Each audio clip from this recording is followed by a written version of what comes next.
मई में 4 दिन की लड़ाई क्या हुई, बिल्ली के भागों छीका टूट गया। पाकिस्तान धड़ाधड़ JF-17 विमान बेच रहा है, आप अपने तेजस को देख लो। JF-17 thunder fighter jets hot cakes की तरह फरोख्त हो रहे हैं। ये तैयारा एक बार फिर आलमी तवज्जो का मरकज बन गया है, क्योंकि इराक इसमें दिलचस्पी जाहिर करने वाला ताज़ा तरीन मुल्क। नाजरीन, आज एक बार फिर दुनिया की नजरें पाकिस्तान पर जम चुकी हैं और उसकी वजह है पाक चीन दोस्ती का शाहकार JF-17 थंडर। ये वही तैयारा है जिसे कभी शक की निगाह से देखा जाता था। इसकी सलाहियतों पर सवाल उठाए जाते थे कि ये तैयारे जंग के मैदान में मौसर साबित नहीं हो सकते, लेकिन अब ये तैयारा गेम चेंजर बनता जा रहा है। एक वक्त था जब नाकदीन कहते थे कि JF-17 सिर्फ पाकिस्तान तक महदूद रहेगा, मगर आज हकीकत ये है कि वो तैयारा जिसे कभी सिर्फ म्यांमार और नाइजीरिया जैसे मुल्क खरीदते थे, अब उसे सऊदी अरब, आज़रबाईजान के बाद इराक भी खरीदने जा रहा है। ये सब मार्का हक में इंडिया को धूल चटाने और राफेल तैयारे गिराने के बायस मुमकिन हो सका। दुनिया ने देखा किस तरह पाकिस्तानी टेक्नोलॉजी, पाकिस्तानी पायलट्स और पाकिस्तानी स्ट्रेटजी ने दुश्मन के गरूर को ज़मीन बोस किया, और अब इसी एतमाद का नतीजा है कि पाकिस्तानी दिफाई बरामदात में इजाफा हो रहा है। लेकिन ये भी एक हकीकत है कि जब भी पाकिस्तान मजबूत होता है, अपने पैरों पर खड़ा होता है, पड़ोसी मुल्क में हलचल मच जाती है और तकलीफ शुरू हो जाती है। पहले मोदी के गोदी मीडिया ने JF-17 थंडर को लेकर प्रोपेगेंडा करना शुरू किया। इस महाज पर मुंह की खाने के बाद अब उन्होंने ओछे हथकंडे इख्तियार करना शुरू कर दिए हैं। इंडियन मीडिया चीख रहा है और वावेला कर रहा है कि LOC पर पाकिस्तानी ड्रोन मार गिराया। सवाल ये है कि क्या वाकई इंडिया ने पाकिस्तानी ड्रोन गिरा दिया है, या ये सिर्फ अंदरूनी नाकामियों पर पर्दा डालने की कोशिश है। एक और खबर आपके साथ शेयर करें कि इसराइल ने सदर ट्रंप का गजा स्टेबलाइजेशन प्लान मुस्तरद कर दिया है। अल जजीरा ने रिपोर्ट दी है कि इसराइल ने एक बार फिर गजा में हमले का प्लान बना लिया है। इसलिए सियोनी रियासत ने गजा में पाकिस्तान आर्मी की तैनाती की भी मुखालफत कर दी है, क्योंकि नेतन्याहू जानता है अगर पाकिस्तानी फौज गजा में मौजूद रही तो फिर उसे हमला करने या जारियत करने का जवाब नहीं मिलेगा। पूरी दुनिया में सियोनी रियासत अगर खौफजदा है तो वो सिर्फ तुर्की और पाकिस्तान से ही है। यही वजह है कि अब उसने खुलकर गजा में पाकिस्तानी फौज की तैनाती की मुखालफत कर दी है। अब देखना ये होगा कि अमरीकी सदर ट्रंप का इस पर क्या रद्द-ए-अमल होगा। क्या वो नेतन्याहू की बात तस्लीम कर लेंगे, क्योंकि इस तरह तो उनका अमन प्लान बढ़ जाएगा। ये भी हो सकता है कि फिलहाल अमरीका मशरक़ वुस्ता की सूरत हाल के पेश नज़र खामोश रहे, क्योंकि इत्तलात हैं कि अमरीका ईरान पर हमले का मंसूबा बना चुका है। ईरान ने भी अमरीकी हमले से निमटने की तैयारी मुकम्मल कर ली है।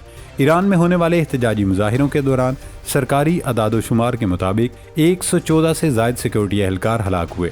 ये ईरान का सरकारी फिगर है।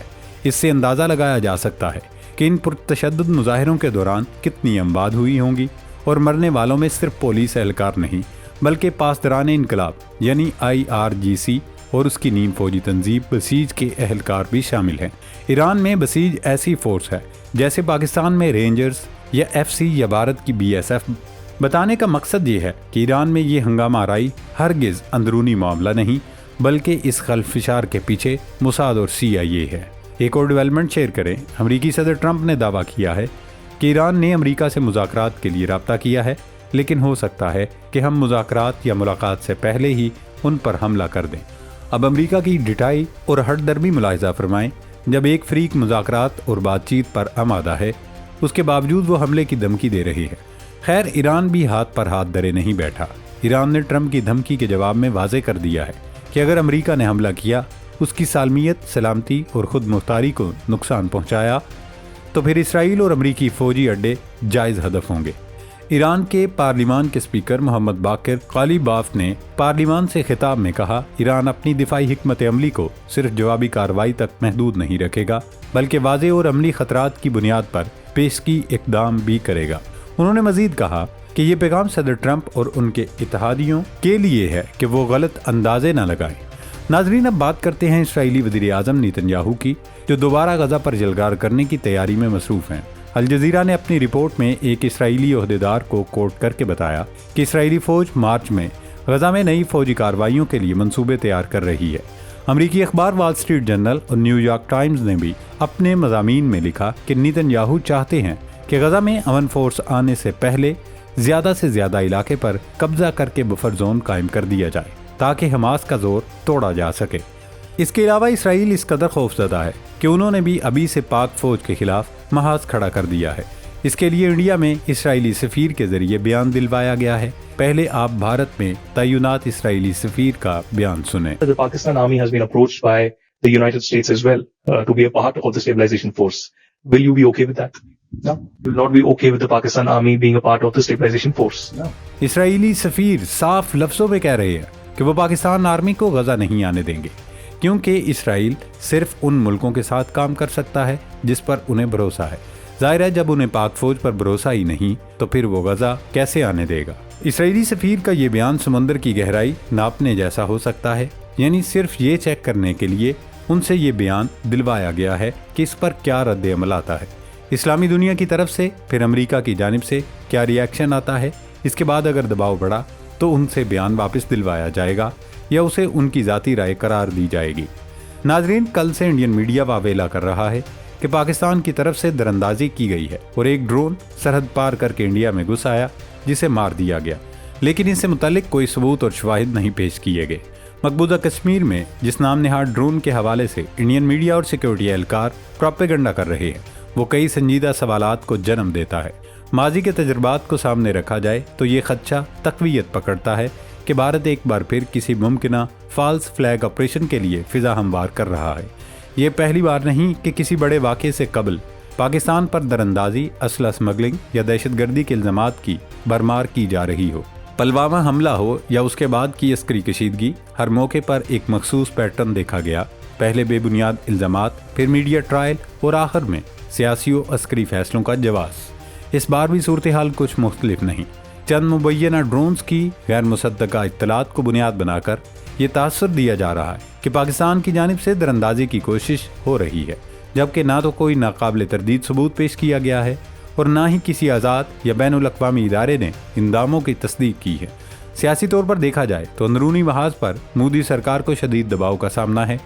مارکہ حق میں پاکستان کے ہاتھوں شکست، آپریشن سندور کی ناکامی، معاشی مسائل، کسانوں کی بے چینی، اقلیتوں کے حوالے سے تنقید اور انتخابی سیاست، ایسے حالات میں قومی سلامتی کا بیانیہ ہمیشہ ہندوتوا کے پیروکاروں کے لیے ایک مؤثر ہتھیار ہے، جس کے ذریعے توجہ اصل مسائل سے ہٹا دی جاتی ہے۔ یہی وجہ ہے کہ مودی سرکار دوبارہ کوئی فالس فلیگ ڈرامہ رچا کر الزام پاکستان کے سر تھوپنا چاہتی ہے۔ ناظرین، بات کرتے ہیں آذربائیجان، سعودی عرب اور سوڈان کے بعد عراق نے بھی پاکستان کے JF-17 تھنڈر طیاروں میں دلچسپی لینا شروع کر دی ہے۔ یہ ظاہر کرتا ہے کہ JF-17 تھنڈر اب محض ایک جنگی طیارہ نہیں رہا، بلکہ یہ ایک عالمی دفاعی برانڈ بن چکا ہے۔ یہی وجہ ہے کہ دنیا بھر کی فضائی افواج کی نظریں اب پاکستان کی دفاعی صلاحیتوں پر جمی ہوئی ہیں۔ یہ کوئی اتفاق نہیں کہ ایسے وقت میں جب عالمی سطح پر جدید جنگی طیاروں کی قیمتیں آسمان کو چھو رہی ہیں، JF-17 تھنڈر ایک کم لاگت، جدید اور جنگ میں آزمودہ پلیٹ فارم کے طور پر ابھر کر سامنے آیا ہے۔ یہی وجہ ہے کہ ترقی پذیر ممالک سے لے کر خطے کی ابھرتی ہوئی طاقتیں بھی اس طیارے کو سنجیدگی سے دیکھ رہی ہیں۔ عراق کی دلچسپی محض ایک تجارتی پیش رفت نہیں، بلکہ ایک اسٹریٹجک اعتماد کی علامت ہے۔ ایک ایسا ملک جو برسوں سے سیکیورٹی چیلنجز سے نبرد آزما ہو رہا ہے، وہ کسی بھی فضائی پلیٹ فارم کے انتخاب میں صرف صلاحیت نہیں بلکہ اعتماد، تربیت اور دیر پا شراکت کو ترجیح دیتا ہے۔ پاک فضائیہ کی جانب سے تربیت، مشترکہ مشقوں اور صلاحیت بڑھانے کی پیشکش اس اعتماد کو مزید مضبوط کرتی ہے۔ JF-17 کی اصل طاقت اس کے لچکدار ڈیزائن میں ہے۔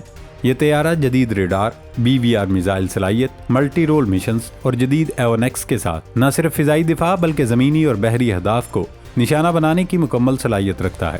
یہی وجہ ہے کہ اس دنیا کے مہنگے مغربی طیاروں کا ایک قابل عمل متبادل سمجھا جا رہا ہے۔ یہاں ایک اہم نقطہ یہ بھی ہے کہ JF-17 صرف ایک طیارہ نہیں بلکہ ٹیکنالوجی کی منتقلی، لوکل مینٹیننس اور خود انحصاری کا ماڈل بھی فراہم کرتا ہے۔ بہت سے ممالک اب صرف ہتھیار نہیں خریدنا چاہتے بلکہ وہ چاہتے ہیں کہ ان کی اپنی فضائی صنعت بھی مضبوط ہو، اور پاکستان اس میدان میں ایک قابل اعتماد شراکت دار بن کر سامنے آیا ہے۔ سپر مشاک جیسے تربیتی طیارے کی مانگ اس بات کا ثبوت ہے کہ دنیا پاک فضائیہ کے ٹریننگ ماڈل کو بھی تسلیم کر رہی ہے۔ یہ وہی نظام ہے جس نے دنیا کے بہترین فائٹر پائلٹس تیار کیے اور جس کی بنیاد پیشہ ورانہ مہارت، نظم و ضبط اور جدید تربیت پر ہے۔ اگر مجموعی تصویر دیکھی جائے تو یہ کہنا غلط نہیں ہوگا کہ آج دنیا JF-17 تھنڈر کی دیوانی ہوتی جا رہی ہے۔ آنے والے دنوں میں اگر مزید ممالک JF-17 کے خریداروں کی فہرست میں شامل ہوتے ہیں تو یہ صرف ایک دفاعی معاہدہ نہیں ہوگا बल्कि पाकिस्तान के लिए स्ट्रेटजिक असर रसूख और मुआशी इस्तेहकाम की एक नई जुहद साबित होगा। अहम बात यह है कि ऑपरेशन सिंदूर के बाद JF-17 थंडर की आलमी मांग में वाज़ेह इजाफा देखने में आया है। इस ऑपरेशन के दौरान JF-17 ने न सिर्फ अपनी तकनीकी सलाहियतों को साबित किया बल्कि ये भी दिखाया कि यह तैयारा हकीकी जंगी माहौल में मुअस्सर, काबिल एतमाद और फैसलाकुन किरदार अदा करने की सलाहियत रखता है। दिफाई दुनिया में किसी भी हथियार की असल पहचान तजर्बाकार नहीं बल्कि मैदान जंग होता है, और ऑपरेशन सिंदूर ने JF-17 को वो स्टेज फ्राहम किया जहां उसने अपनी अफादियत मनवा ली। यही वजह है कि वो ममालिक जो बरसों से सिर्फ ब्रोशर्स और डेमो पर फैसले करते थे, अब अमली नताइज को देखकर संजीदगी से JF-17 की जानिब मुतवज्जो हो रहे हैं। ये कहना बेजा ना होगा कि ऑपरेशन सिंदूर ने JF-17 को आजमूदा से आगे बढ़ाकर जंग में कामयाब प्लेटफार्म के तौर पर मुतारिफ कराया, जिसके बाद उसकी बरामदात में तेजी आना एक फितरी अमल था। यूं JF-17 थंडर अब सिर्फ पाकिस्तान की फ़िज़ाई ताकत की इलामत नहीं रहा, बल्कि ये एक ऐसा दिफाई असासा बन चुका है जो आलमी दिफाई मंडी में पाकिस्तान की शनाख्त, साख और स्ट्रेटजिक वज़न में मुसलसल इजाफा कर रहा है। अल्लाह पाक पाकिस्तान का हामी और नासर हो। पाकिस्तान जिंदाबाद।